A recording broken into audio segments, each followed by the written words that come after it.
Oui, bonjour à tous. François Lacombe, association OpenStreetMap France, le projet mondial et collaboratif de cartographie.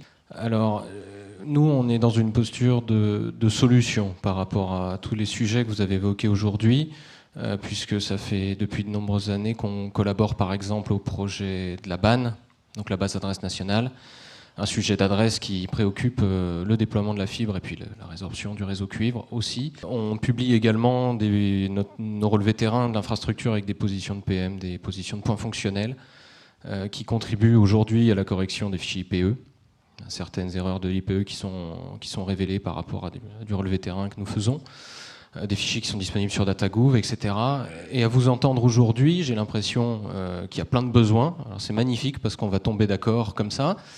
Il y a énormément de besoins sur l'information, il y a besoin de partage, il y a besoin de plein de choses. Et nous, ça fait quand même très longtemps qu'on propose ce partage, cette collaboration. C'est en toute bienveillance d'ailleurs, puisque les contributeurs ont à cœur d'amener une autre vision tout simplement et des outils performants.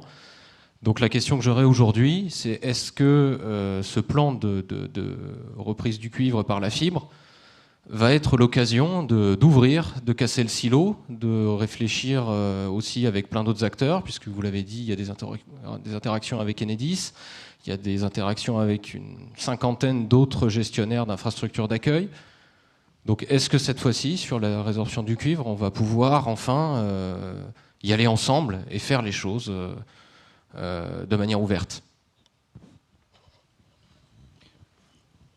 Peut-être sur la première question pour commencer. On a un vrai sujet qui serait très intéressant de faire progresser, c'est la BAN. Si on veut vraiment trouver un sujet collaboratif, nous on ne rêve que d'une chose, c'est d'avoir une BAN opérationnelle et qui, avec l'exhaustivité des locaux dedans, on l'a dit tous, hein, on a un gros problème d'identification des locaux, même de dénombrement. Voilà, c'est toute une question, c'est combien il y a de locaux dans une zone. Et on nous avait promis une BAN, donc a priori elle existe, mais elle n'est pas utilisable. Parce qu'il n'y a pas le code exact-clé dedans. Voilà, on n'arrive pas à faire la clé de passage entre l'exact-clé et puis ce qui est dans la BAN. Donc en fait, elle ne sert à rien. Enfin, elle ne nous sert à rien. Voilà, on nous demande de référencer un code BAN, donc on va essayer de faire en sorte de mettre un code BAN dans nos IPE qui ne servira à rien. Hein, voilà, on ne pourra pas l'utiliser entre opérateurs. Donc on va avoir une charge en plus pour mettre un code BAN dans nos IPE pour rien. Donc oui, nous, si on pouvait avoir une BAN opérationnelle, exhaustive et qui serve aux opérateurs commerciaux et aux opérateurs d'immeubles pour identifier les locaux et après une clé pour les commander, on serait les plus heureux du monde.